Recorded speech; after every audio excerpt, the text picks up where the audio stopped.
सुबह का वक्त दिल्ली के एक व्यस्त अंतर्राष्ट्रीय हवाई अड्डे पर चहल पहल थी।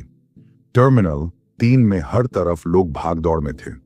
कोई बोर्डिंग के लिए दौड़ रहा था, कोई लाइन में खड़ा था, कोई सेल्फी ले रहा था और कोई फोन्स पर बिजनेस डील्स फाइनल कर रहा था। एयरपोर्ट की उस चमकती दमकती दुनिया में एक चेहरा बाकी सबसे अलग था।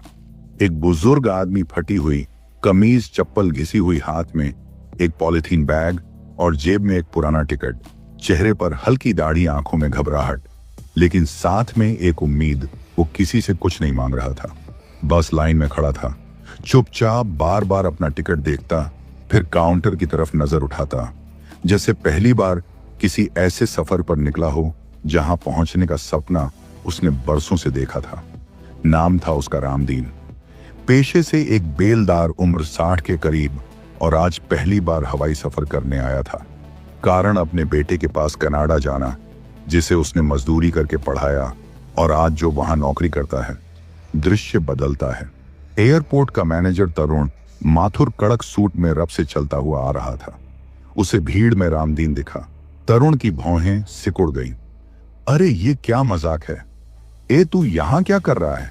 रामदीन ने सिर झुकाकर कहा।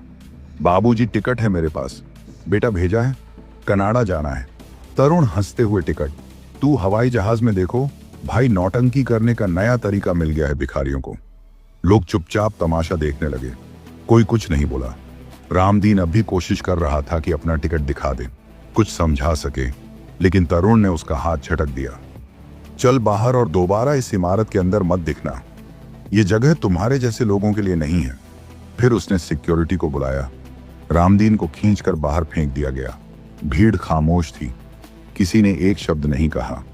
बस सबने देखा कैसे एक आदमी को सिर्फ उसके कपड़ों की वजह से इज्जत से बाहर फेंक दिया गया।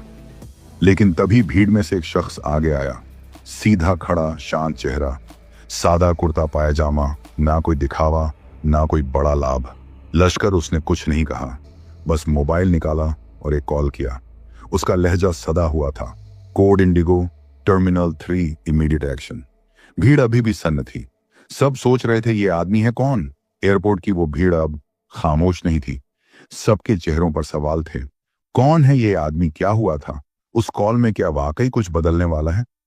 उधर रामदीन अब एयरपोर्ट के बाहर बैठा था, सिर झुका हुआ था, आंखों में बेइज्जती का दर्द और दिल में टूटी उम्मीदें। वो टिकट बार बार देख रहा था, जैसे सोच रहा हो क्या मैं वाकई इस लायक नहीं था। भीतर उस साधारण से दिखने वाले व्यक्ति ने एक और कॉल किया। उस बुजुर्ग को फिर से अंदर लाओ, और मैनेजर तरुण माथुर उसे रोक लो। अब एक और कदम भी नहीं, आगे बढ़ना चाहिए। लोगों ने देखा, कुछ ही पलों में सिक्योरिटी 2 भागों में बंट गई। एक टीम रामदीन को अंदर वापस ले आई और दूसरी टीम एयरपोर्ट मैनेजर तरुण को रोक चुकी थी। तरुण हैरान, क्या मजाक है ये? मैं इस एयरपोर्ट का मैनेजर हूं, मुझे कौन रोक सकता है? तभी वह शख्स उसके सामने आया, अब भी शांत, पर उसकी आंखों में एक तेज था, जैसे उसके शब्दों से पहले ही निर्णय सुनाया जा चुका हो। आपने इस आदमी को बाहर क्यों फेंका? उसने सीधा सवाल किया। तरुण ने चिढ़ते हुए कहा, उसकी हालत देखी है आपने? उसके जैसे लोग यहां क्यों आएंगे?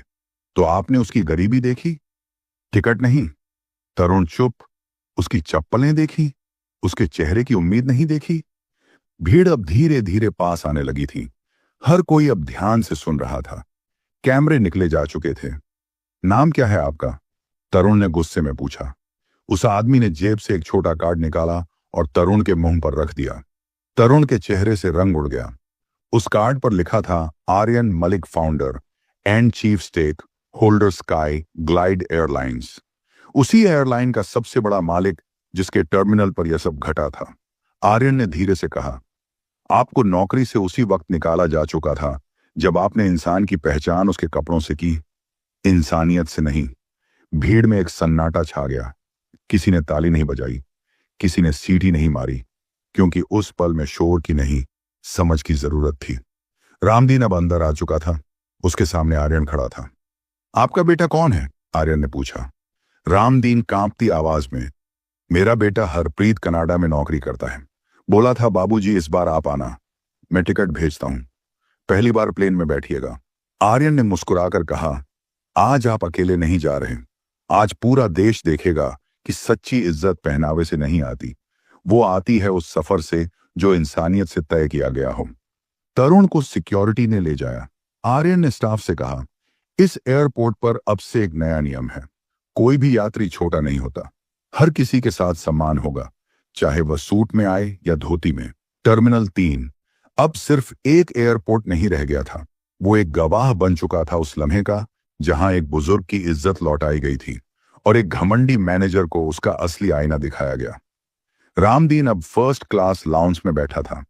स्टाफ उसे पानी, नाश्ता और आरामदायक कुर्सियों कर रहे थे, पर वह अब भी थोड़ा झिझका हुआ था, थोड़ा सहमा हुआ। तभी आर्यन उसके पास आया। आर्यन, चलिए रामदीन जी, अब आपके प्लेन का वक्त हो रहा है।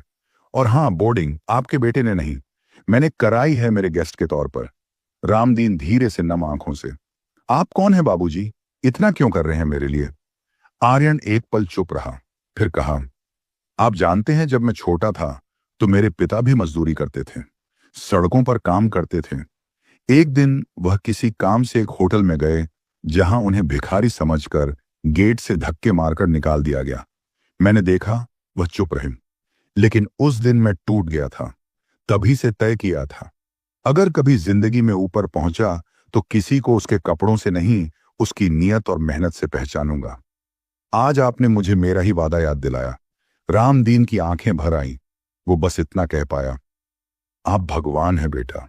भगवान? आर्यन मुस्कुराया, नहीं बाबूजी, भगवान नहीं, बस इंसान हूं जो इंसानियत को नहीं भूला। कैमरा धीरे धीरे रामदीन की बोर्डिंग की ओर बढ़ता है। वह पहली बार प्लेन की सीढ़ियां चढ़ रहा है, कांपते कदमों के साथ, लेकिन दिल में गर्व और आंखों में सपना।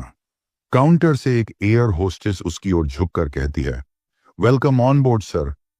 और रामदीन के होठों पर वो मुस्कान खिलती है जिसे कोई गहना नहीं खरीद सकता, जो सिर्फ इज्जत से मिलती है। इज्जत का कोई दाम नहीं होता। इंसान की पहचान उसके कपड़ों से नहीं, उसके किरदार से होती है। और इंसानियत सबसे बड़ी वर्दी है जो हर किसी को पहननी चाहिए।